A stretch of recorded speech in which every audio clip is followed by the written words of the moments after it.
Doctor ortho, अब दर्द भी घुटने टेकेगा। महाराष्ट्र की सियासत में बुधवार रात करीब 20 मिनट की एक मुलाकात ने कई सवाल खड़े कर दिए। जगह थी मुख्यमंत्री देवेंद्र फडणवीस का सरकारी आवास वर्षा और सामने थे मुख्यमंत्री फडणवीस और उप मुख्यमंत्री व शिवसेना प्रमुख एकनाथ शिंदे। मुलाकात भले ही छोटी थी, लेकिन चर्चा के मुद्दे काफी बड़े बताए जा रहे हैं।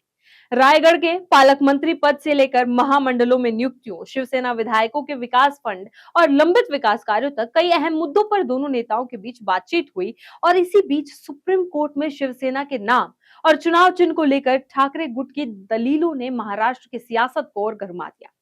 नमस्कार, मैं Kirti Bhardwaj, channel for news India पर आप सभी का स्वागत। बुधवार की रात मुंबई में मुख्यमंत्री देवेंद्र फडणवीस के सरकारी आवास वर्षा पर अचानक राजनीतिक हलचल तेज हुई। उप मुख्यमंत्री और शिवसेना प्रमुख एकनाथ शिंदे मुख्यमंत्री फडणवीस से मिलने पहुंचे। करीब 20 मिनट तक दोनों नेताओं के बीच बातचीत हुई।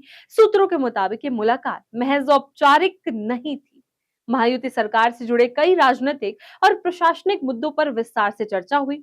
सबसे अहम मुद्दों में रायगढ़ के पालक मंत्री पद को लेकर बातचीत बताई जा रही है। रायगढ़ के साथ नासिक के प्रभारी मंत्री का मुद्दा भी लंबे समय से लंबित है। ऐसे में माना जा रहा है कि दोनों नेताओं के बीच इन जिलों की जिम्मेदारी को लेकर भी चर्चा हुई होगी। लेकिन कहानी सिर्फ पालक मंत्री पद तक सीमित नहीं है। महायुति के घटक दलों के बीच लंबे समय से महामंडलों में हिस्सेदारी और नियुक्तियों को लेकर बातचीत चल रही है। सूत्रों के मुताबिक अगले 2 सप्ताह के भीतर विभिन्न महामंडलों में नियुक्तियों और पदों के बंटवारे को लेकर बड़ा फैसला हो सकता है। यानी आने वाले दिनों में सरकार के भीतर राजनीतिक संतुलन साधने की कोशिश तेज हो सकती है। किस दल को कितनी हिस्सेदारी मिलेगी, किन नेताओं को जिम्मेदारी दी जाएगी और किन चेहरों को सरकार के साथ संगठन में भी अहम भूमिका मिलेगी, इन सवालों के जवाब जल्द सामने आ सकते हैं। बैठक में शिवसेना विधायकों के विधानसभा क्षेत्रों से जुड़े विकास कार्यों का मुद्दा भी उठा। कई प्रस्तावित और लंबित विकास कार्यों के लिए फंड उपलब्ध करवाने पर चर्चा हुई। शिवसेना की कोशिश है कि उसके विधायकों के क्षेत्रों में रुके हुए कामों को जल्द गति मिले और विकास परियोजनाओं के लिए जरूरी निधि उपलब्ध हो। सूत्रों के मुताबिक मुख्यमंत्री फडणवीस की तरफ से इन मुद्दों पर सकारात्मक रुख देखने को मिला है।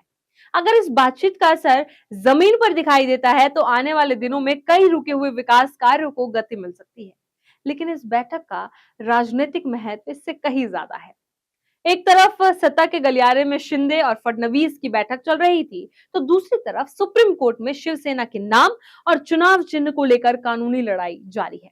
पिछले कई दिनों से ठाकरे गुट अदालत में अपनी दलीलें मजबूती से रख रहा है। बुधवार को ठाकरे गुट की तरफ से वरिष्ठ वकील कपिल सिब्बल ने पक्ष रखा।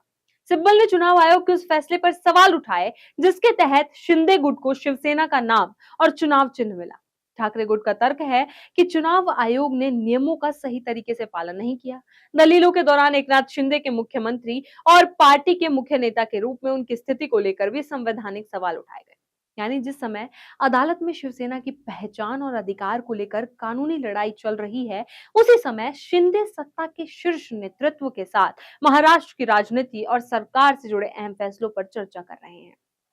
यही वजह है कि 20 मिनट की यह बैठक राजनीतिक नजरिए से काफी अहम मानी जा रही है। एक तरफ शिंदे गुट और ठाकरे गुट की लड़ाई अदालत में है, दूसरी तरफ महाराष्ट्र की महायुति सरकार के भीतर पदों और जिम्मेदारियों को लेकर लगातार बातचीत चल रही है। रायगढ़ का पालक मंत्री पद हो, नासिक के प्रभारी मंत्री का मामला हो या फिर महामंडलों में हिस्सेदारी, इन फैसलों का सीधा असर महायुति के भीतर राजनीतिक समीकरणों पर पड़ सकता है। और अगर अगले 2 सप्ताह में नियुक्तियों का रास्ता साफ होता है तो ये बैठक उन फैसलों की जमीन तैयार करने वाली मुलाकात साबित हो सकती है। इस तरह खबरों के लिए बने रहे चैनल फॉर न्यूज इंडिया के साथ। डॉक्टर ऑर्थो, अब दर्द भी घुटने टेकेगा।